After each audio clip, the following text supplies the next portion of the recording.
你是否曾在一天结束时筋疲力尽地问自己，你的时间究竟去了哪里？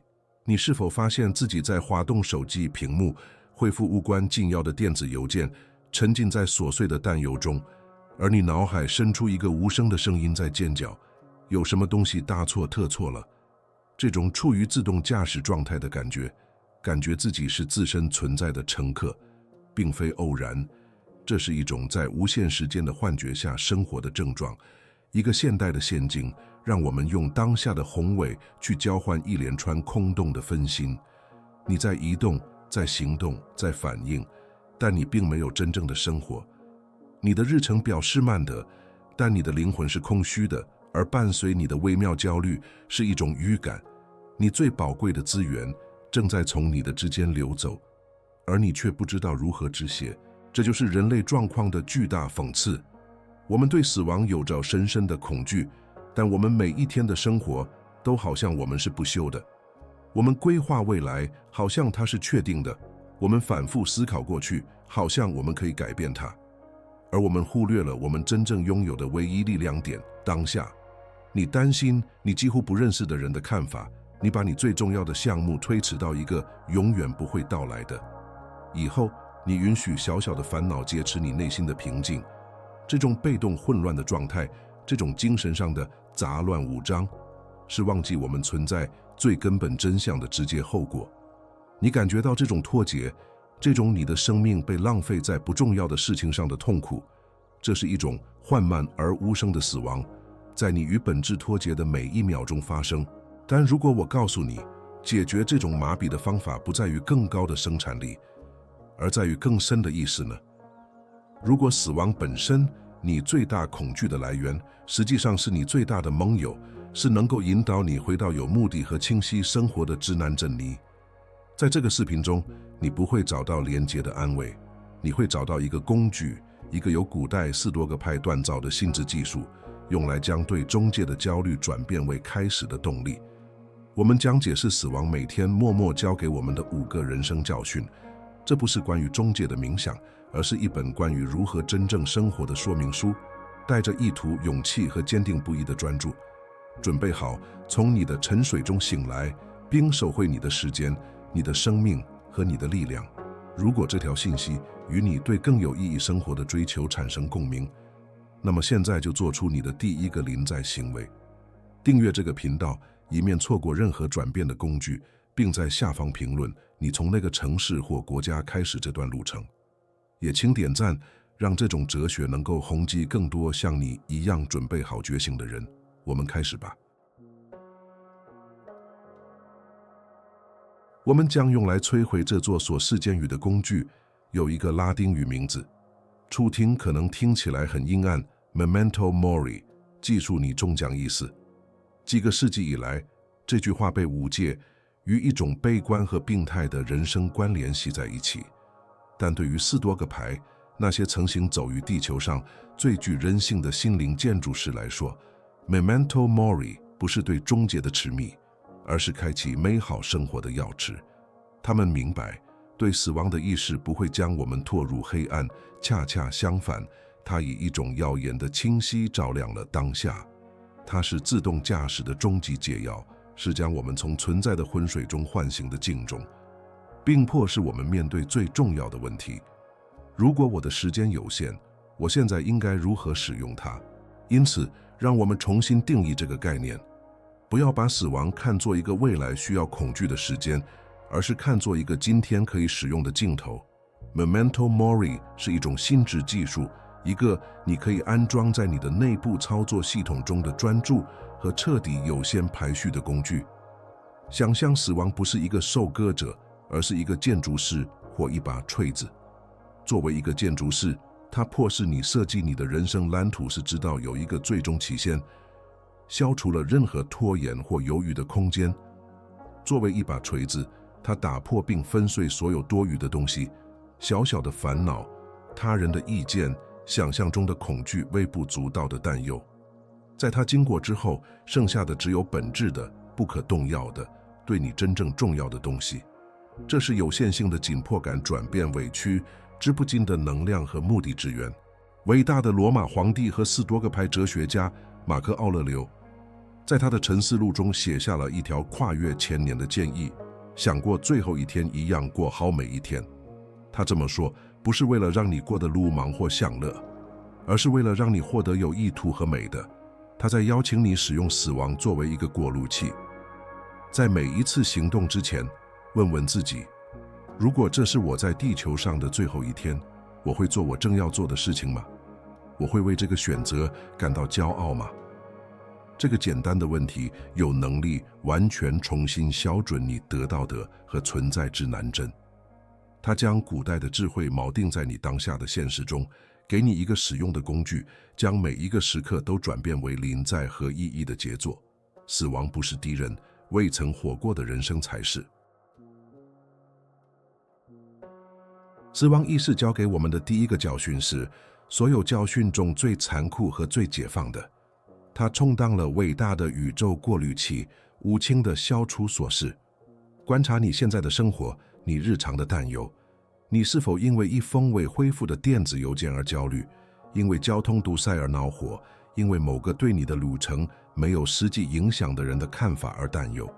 这些是噪音，是消耗你能量，是你偏持真正重要指示的精神经典。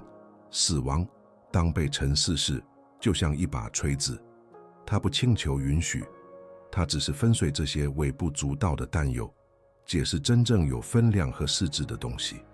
它是一种自然的力量，迫使你看到将有限的时间花费在无限渺小的事物上的徒劳。这里的内心冲突是巨大的，因为我们被条件化去重视琐事。现代社会是一台制造分心的机器，社交网络训练我们寻求持续的外部验证，工作文化让我们相信忙碌等同于高效，广告说服我们幸福取决于下一次的购买。你的心智默认情况下会抓住这些小戏剧，因为它们提供了一种虚假的控制感和重要性。对一个在线评论感到恼火，避免对自己职业停滞不前要容易。抱怨一个小问题，比承担起建立你想要的生活的责任要舒服。琐事是一个舒克的避难所，保护你免受你自己自由和逼死命运的可怕宏伟。地址这种变成需要有意识的日常努力，你需要成为自己专注的守护者。一个决定是要值得进入你注意力圣殿的哨兵。人类的心智就像一个花园，如果你不用有意义的思想和优先事，像积极地培育它，琐碎的杂草就会不受控制地生长，扼杀一切美丽和重要的东西。每当你让自己被一场无用的争论或一个短暂的担忧所拖累，你就是在交出你生命的一部分，你有限时间的一个片段，给一些终将化为尘土的东西。与琐事的斗争是争取你个人主权的第一个，也许是最重要的战斗。这是决定停止在成千上某个小伤口上流失能量，并将其引导到建立你的遗产上的决定。把死亡想象成你时间的无情财务顾问。如果你只剩下24小时的生命，你会把它花在一个毫无目的的工作会议上吗？你会花时间担心一个陌生人对你的看法吗？当然不会。你会给你爱的人打电话，你会完成你一直梦想的那个项目，你会原谅，会感谢，会生活。Memento Mori 的美妙之处在于，你不需要等到临终时才拥有这种清晰，你现在就可以召唤它，用这种意识作为你日常的神级工具。看看你的待办事项清单，然后问：面对我的有限性，这真的重要吗？答案在大多数情况下将是一个向量的不，而在这声不中就蕴含着你的自由。这一点的结论是一个内在的行动呼吁。通过消除琐事，你不是在创造真空，你是在创造空间。为深度工作，为有意义的关系，为创造力，为沉默，为感恩创造空间。你停止生活在生活的被动表面，开始迁入作为人类意味着什么的深处。拥抱这个教训的人变得不可动摇，小的逆境再也不能扰乱他，因为他的视角已经被终结的景象所拓宽。他以一种称召和决心在世界上行动，其他人会误以为是冷漠，但实际上那是最纯粹和最强烈的专注。他成为了自己日子的建筑师，用逼似的锤子打破多余的东西，只建造本质的东西。第二个教训是反对自我傲慢和对他人评判的麻痹型恐惧的强力解药。死亡是伟大的均衡器，无论你的社会地位、你的银行账户、你拥有的追随者数量或你积累的头衔如何，最终同样的命运等待着所有人。国王与平民，天才与傻瓜，都回归同样的尘土。这个真理远非令人沮丧，而是深刻的解放。它剥去了我们戴的面具，我们建立的认为等级制度，并向我们解释了我们共同的人性。如果最终结果对所有人都一样，我们为什么要活在被他人一见恐惧所束缚的生活中？我们为什么会因为害怕失败或被嘲笑，而由于追求我们的梦想？这个教训所解释的内心冲突，是我们对归属感和验证的深切需求。人类的自我是脆弱、怯袒的屋檐的尸体，它通过比较来建立自己的身份，不断寻求感觉优越或特殊。我们有一种被评判、被群体排斥、不够好的本能恐惧。这种恐惧使我们变得怯懦，它阻止我们说出我们的真相，承担风险，走上一条非传统的道路。我们顺从，我们退缩，我们在社会接纳的基坛上牺牲我们的真实性，忘记了评判我们的任何我们自己都只是这个世界的过客。死亡解释了这种交换的疯狂。想象你的生活是一场喜剧，你对观众的意见着迷，你调整你的台词、你的手势、你的服装，一切都是为了取悦那些在演出结束后会回家并完全忘记你的观众。死亡的意识是你作为演员意识到整个观众，包括你自己，很快都将斥开剧院的那一刻。最终，唯一重要的是，不是你受到的掌声，而是你扮演角色的政治和热情。你对给予你的角色真实了吗？你付出了你最好的表演吗？当你专注于自己表演的质量时，他人的意见就变成了遥远的回声。这种均衡的视角给予你巨大的勇气，它授权你大胆去试验，去失败，然后重新站起来。如果失败和成功都通向同一个最终目的地，那么真正重要的是旅程，是学习，是你灵魂的扩展。你从取悦他人的需要中解脱出来，取而代之的是表达自己的渴望。知道自己的建筑有一天会被拆除的建筑师，不会担心其他建筑师的批评，他专注于根据自己的原则和远景，建造他能建造的最美丽和功能最强的结构。共同的逼思型不是对虚无主义的邀请，而是对彻底真实的互换。因此，你通过内化这个教训所获得的力量，是至高无上的自由的力量。你不再请求许可以过自己的生活，你成为自己价值的唯一评判者，不是通过外部指标来衡量你的成功，而是通过你对自身价值观的内在坚持。对评判的恐惧曾经是一件谨慎衣，现在溶解了。你明白，大多数人都在为自己的恐惧和不安全感而烦恼，几乎没有时间来评判你。即使他们真的评判了，那又怎样？死亡将所有的意见都置于其应有的位置，短暂的、无关紧要的、无力的。你让收听兄弟走在世界上，不是因为傲慢，而是因为对自己和人类状况的深刻接纳。第三个教训或许是所有教训中最实用和最具变革性的。对死亡的意识是定义我们真正有限思想的最有效工具。在一个看似无限的生命中，一切似乎都同等重要。事业、金钱、爱好、家庭、朋友、个人成长，所有这些都在争夺你的一部分注意力，造成一种分析瘫痪的状态，或一种被拉向1000个不同方向的感觉。你试图做所有事情，结果却一事无成，过着一种宽泛但肤浅的生活。死亡在这里介入，不是作为破坏者，而是作为治疗者。一个大世纪的编辑无情地剪掉对你生命故事不重要的东西。挑战在于我们沉浸在晋级的保证中，手机的统治、工作的要求、日常的小危机，所有这些都简教找要求我们立即关注。这些紧急但很少重要的任务，劫持了我们的时间，并给了我们进步的错觉。与此同时，真正的优先事项，那些给我们带来意义、快乐和长期成长的活动，被不断推迟。照顾健康，深化一段关系，学习一项新技能，开始一个创意项目，这些事情没有一个在耳边尖叫的最后期限，所以他们被推到一个永远不会到来的神话般的明天。死亡提醒我们，明天不是一个承诺，它是一种可能性，而唯一的行动舞台是今天。人类的心只有一种天生的自慢倾向，它寻找阻力最小的路径，偏爱简单和紧急人物的即时满足，而不是困难和重要人物所需的努力。直面你的B4型是对这个系统的可以冲击，就像往你自慢的大脑上泼一桶冷水。突然间，问题从我现在想做什么，变成了在我剩下的时间里，最重要的是做什么。这种视角的转变是移动山脉的杠杆，它迫使你面对一个痛苦的真相，即你对每一件不重要的事情说的是，都是对你最大愿望说的不。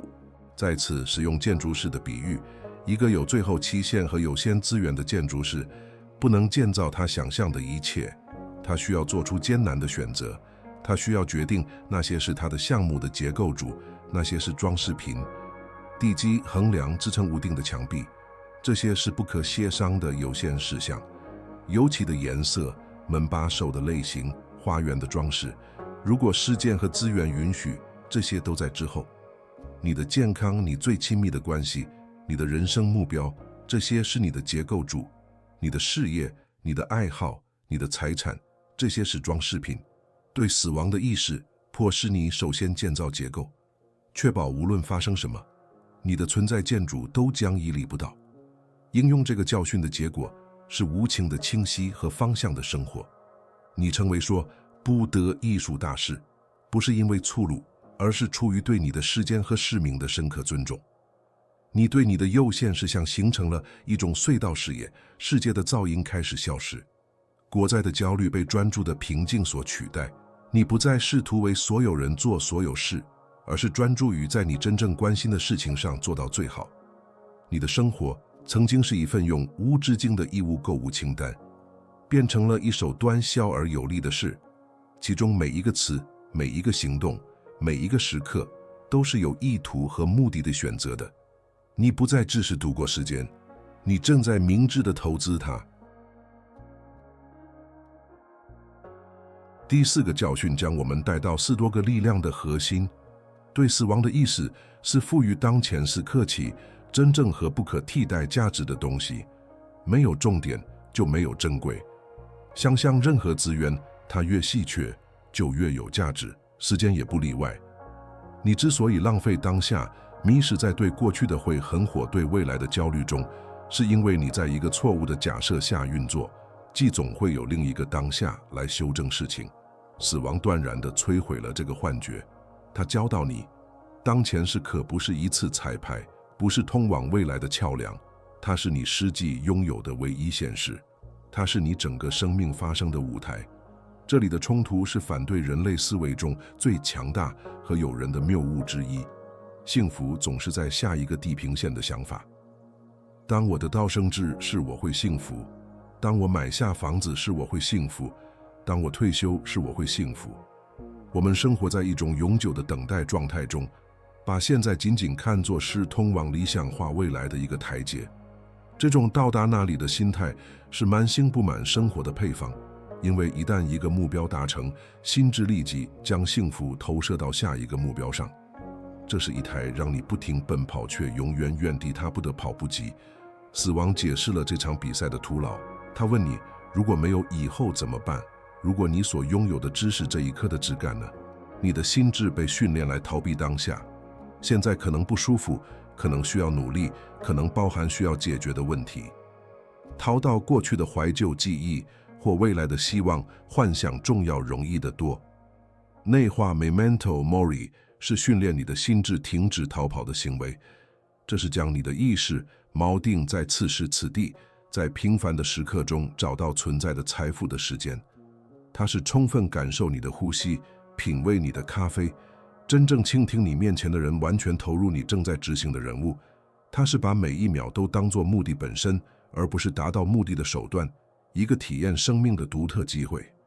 想象每一天都是一颗给予你的稀有珍珠，你可以花一天时间擦拭昨天的珍珠，它们已经失去了光泽，或者梦想找明天可能受到的珍珠，或者你可以拿起今天的珍珠，在手中观察它，欣赏它的形状、它的颜色、它的质地，并完整地欣赏它，直到你再也不会有另一颗与这颗完全相同的珍珠。如此生活的人发现，生活不是一系列宏大壮观事件的集合，而是一条由成千上万个当下时刻组成的相连，用注意力和感激来生活。死亡不会偷走你的未来，它会还给你你的现在，唯一能找到生命、喜悦和意义的地方。这个教训的实际结果是内心的平静。焦虑活在未来，抑郁活在过去，临在活在当下。通过训练你的心智居住在现在，你与大部分心理痛苦的来源脱节。你培养了一种在简单事物中找到美和目的的能力，多个排称之为顺应自然而获的品质。你停止与现实抗争，开始与它流动。对幸福的狂热追求被一种对活着此时此地的恩赐的平静而持续的欣赏所取代。你成为时间意识者，他明白永恒不是关于时间的长度，而是关于时刻的深度。最后，第5个教训将对死亡的沉思，从一种哲学练习转变为最强大的行动来源。死亡是伟大的激励者。拖延、懒惰和冷漠是指存在于不朽幻觉下的奢侈品。如果你相信总有明天，为什么要今天做你可以留到明天做的事呢？这种心态是扼杀梦想、摧毁千里兵，导致充满悔恨生活的毒药。这是平庸的声音，地狱住休息吧，你有的是时间。对死亡的意识是压制这种地狱的呐喊，它在你的血管中注入一种神圣的紧迫感，它提醒你始终在地大作响，行动的时刻就是现在。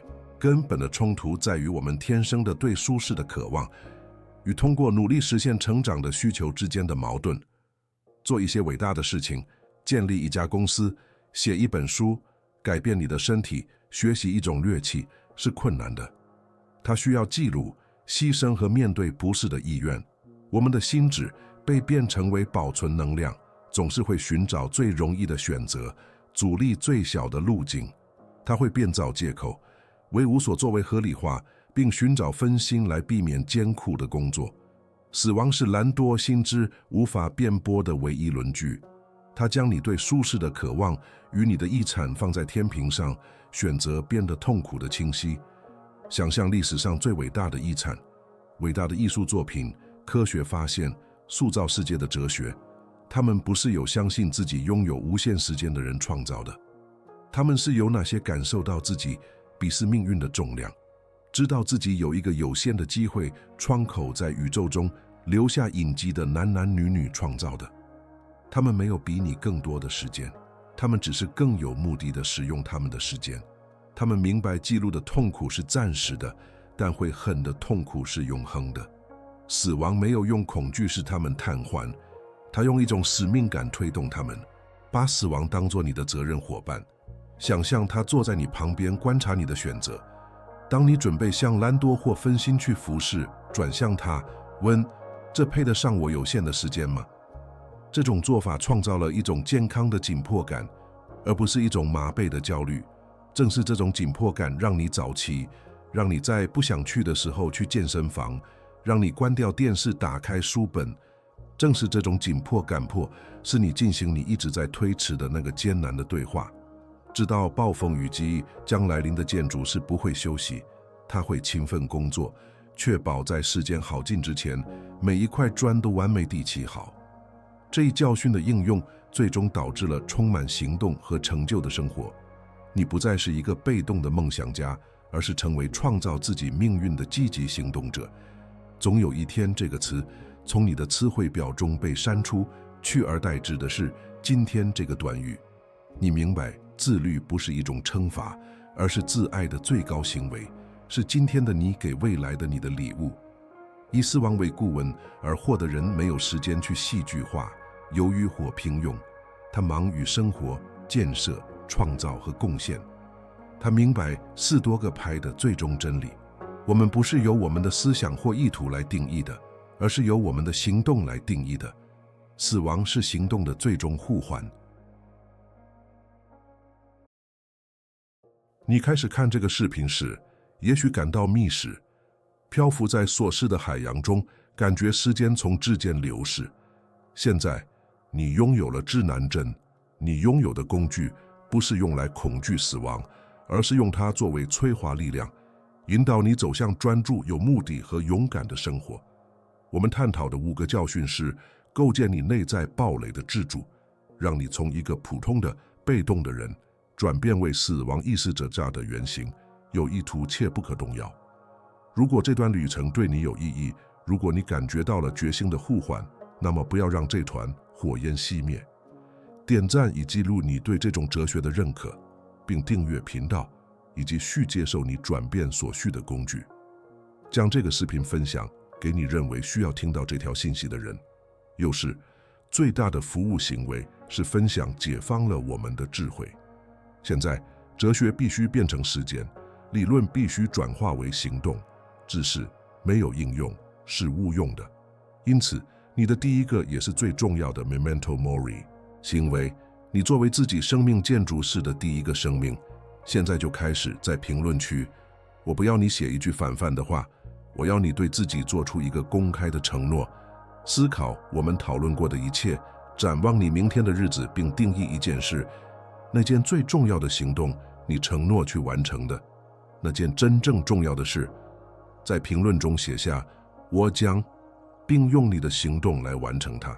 要具体，我将进行那次艰难的对话，我将写下我输的前500个字，我将花1个小时和我的孩子在一起，没有手机，做出你的生命。最后，我想认可那些坚持到这里的人。在一个注意力分散的世界里，完成这样一段旅程是一种纪律和意图的行为。你已经证明了你是不同的，你是致力于自我成长的少数人的一部分。为了让我们能够相互识别并建立一个真正的现代4多个拍摄区，也请评论这句话：我看到了最后。这不仅是为了我，也是为了让你看到其他像你一样正在进行同样追求的人。你们是正在觉醒的心智军团，你成为不可动摇、专注和真正活着的旅程并未结束，它才刚刚开始。